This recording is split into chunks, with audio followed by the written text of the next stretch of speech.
Esta es la meditación correspondiente al viernes 9 de agosto. Yo soy el pastor Rafael Pola. Qué gusto que me acompañes en la continuación de nuestra serie de meditaciones diarias tapa a tapa. Estamos considerando hoy Esdras capítulo 8, verso 21 al capítulo 9, verso 15.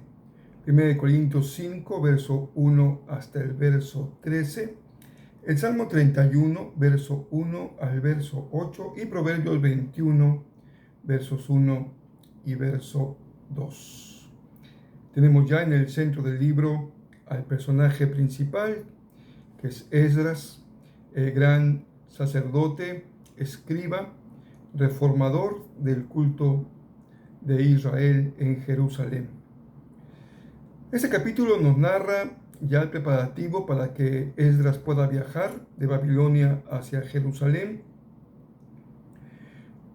Él se organiza con los diferentes personas que lo van a acompañar en este viaje y inicia de una forma adecuada, ayunando y humillándose delante del Señor. Así que pidiéndole a Dios que les diera un buen viaje para llegar a su destino. Van con la familia, van con sus bienes y con ayuno y oración van seguros de que su Dios los va a cuidar porque va a escuchar su oración. Se organiza, como hemos leído en otras ocasiones, también por grupos o por tribus para que hagan el trabajo que corresponde a esa etapa de la historia, y en este caso no es excepcional. Así también se va a hacer. Sacerdotes y levitas lo acompañan y se dan a la tarea de transportar los tesoros de plata y de oro hacia el templo del Señor en Jerusalén. Así que después de varios meses de camino, llegan a salvo a Jerusalén y se toman un descanso de 3 días para reponerse del viaje.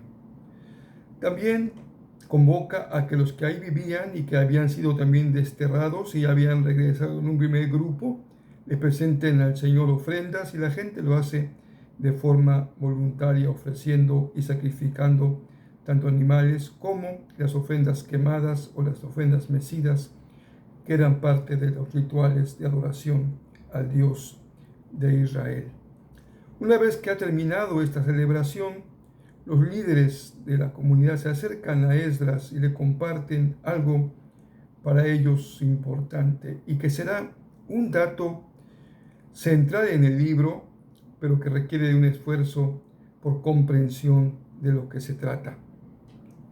Ellos reconocen que entre la gente que vive ahí ha habido mezcla con otros pueblos, con otras razas, y ha habido matrimonios mixtos, y que dentro de estos grupos tienen un lugar significativo tanto los líderes como los altos funcionarios del pueblo de Israel ahí en Jerusalén.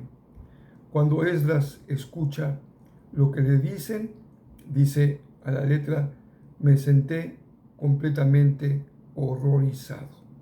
Y pasó tiempo Esdras con esta situación de conmoción interior espiritual por los matrimonios mixtos en los que el pueblo de Israel había caído, y eleva una oración al Señor para pedirle su perdón y su misericordia,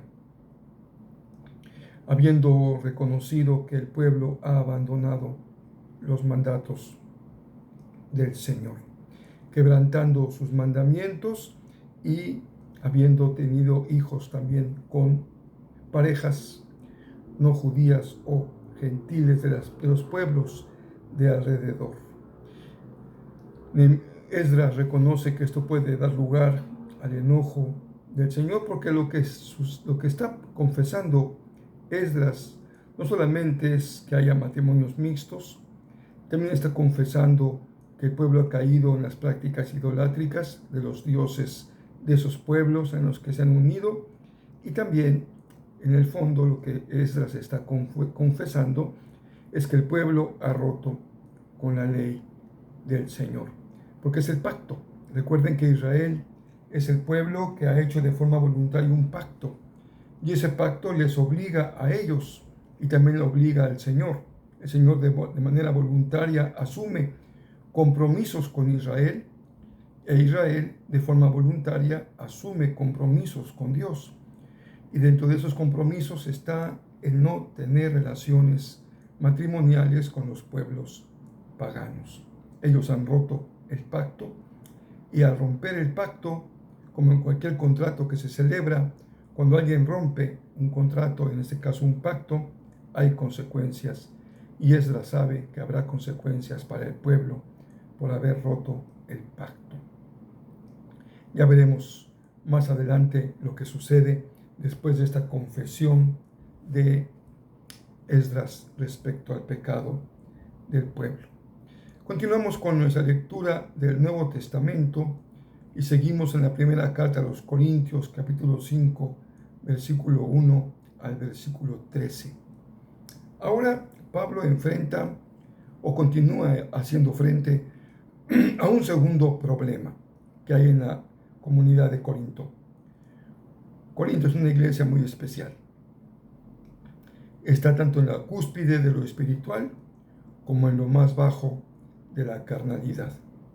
En una misma iglesia tenemos los elementos más sublimes de los dones espirituales, la riqueza y la búsqueda de lo espiritual, pero también tenemos los casos más escandalosos y más trágicos de pecados en los que ha incurrido la comunidad y que incluso se justificaba aduciendo unos principios doctrinales o bíblicos, o mejor dicho, dado que aún no hablamos de Biblia en este tiempo, de carácter teológico.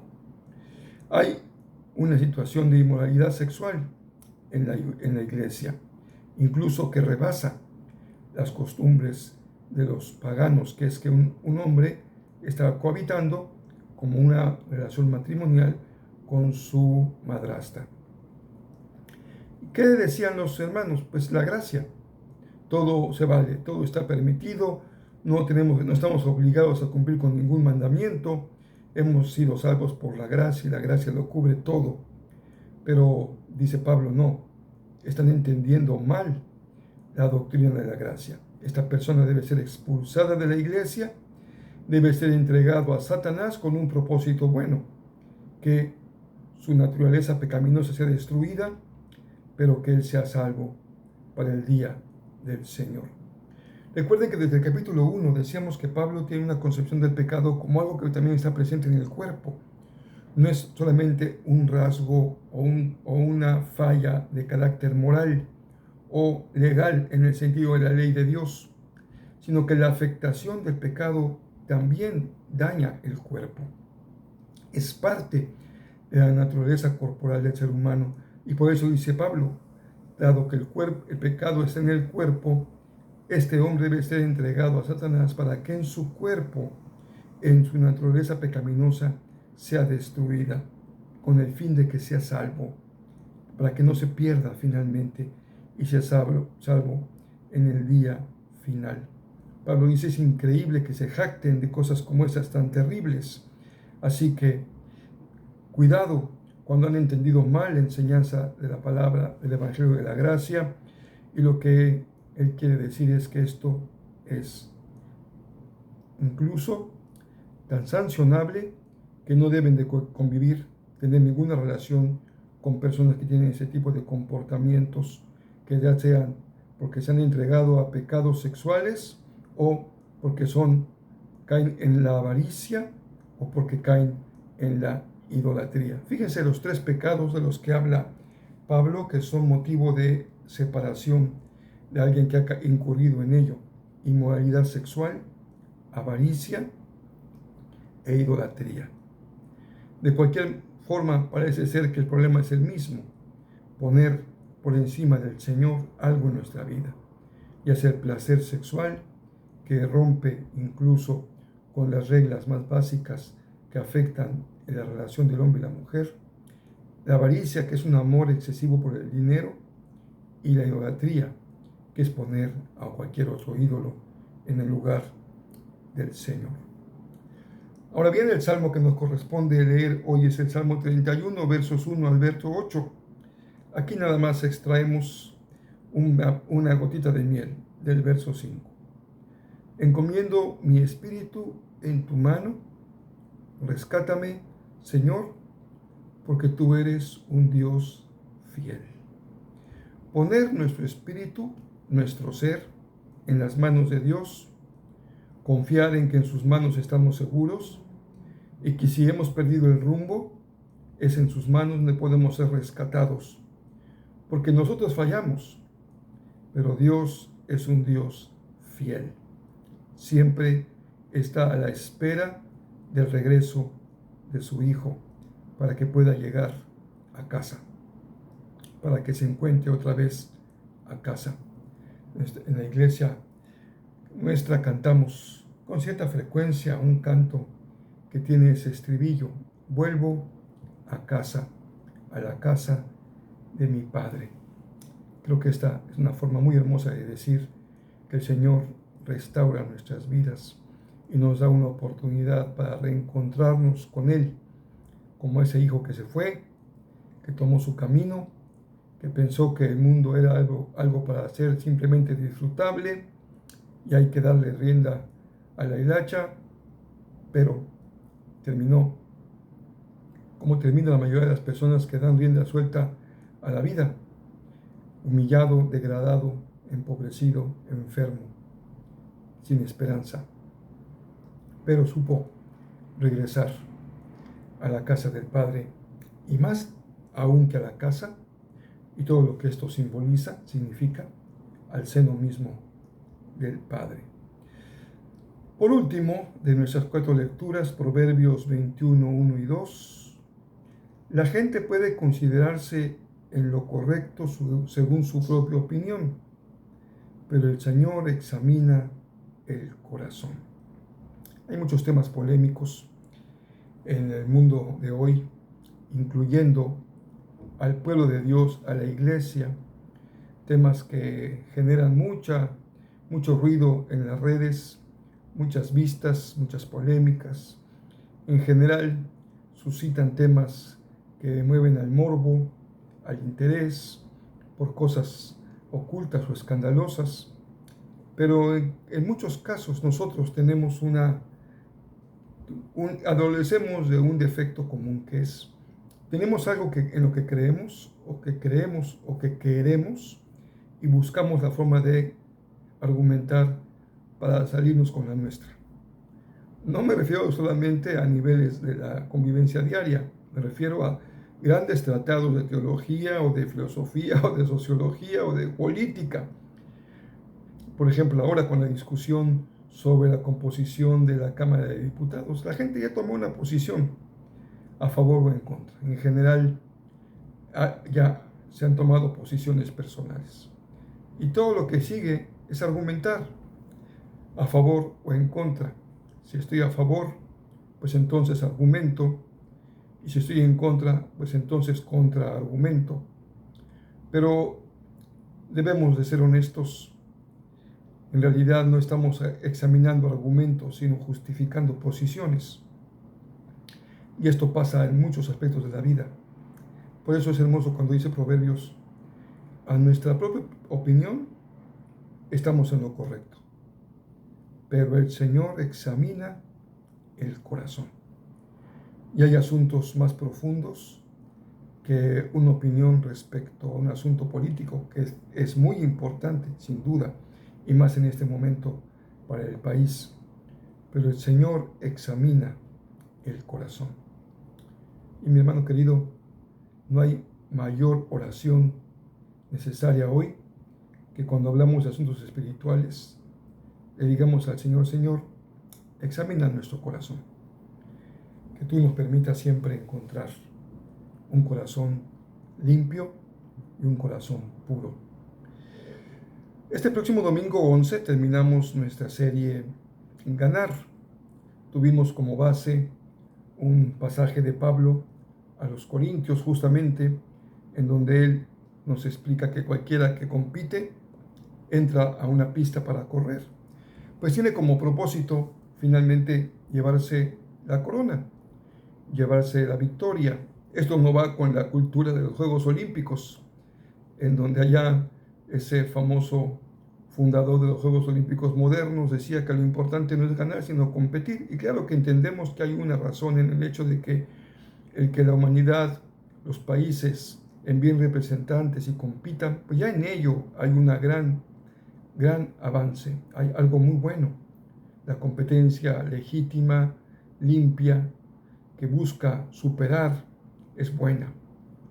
Y también lo es la convivencia, el mero hecho de competir. Pero en asuntos espirituales, sin duda que es muy importante ganar, porque lo que está en juego es mucho. Y lo que está en juego es tu vida espiritual y tu vida eterna, tu seguridad eterna, tu salvación, la restauración de tu vida, tu reconciliación con Dios. Imagínense lo importante que es ganar. Y este domingo vamos a terminar con un tema que es muy propio de deportistas de alto rendimiento. Si tú ves las diferentes actividades que tienen que ver con disciplinas como la gimnasia o el atletismo, o incluso deportes más rudos como puede ser el box o el judo, la importancia que tiene la flexibilidad. Generalmente los deportistas dedican buen tiempo en su tiempo de entrenamiento para hacer más elásticos sus músculos, para lograr mayor elasticidad. Esto les permite tener un mejor desempeño. ¿Cómo lo enfocamos esto en nuestra vida cristiana? De eso hablaremos. Hay personas que ven muy mal que los cristianos seamos flexibles en algunas cosas. Y hay personas que ven muy mal que los cristianos seamos inflexibles en algunas cosas. Así que como ven, pues tenemos tela de donde cortar y material para poder compartir, pero no como un asunto de teoría, sino que esto afecta definitivamente nuestra forma de vida como cristianos. ¿Eres un cristiano inflexible o eres un cristiano flexible?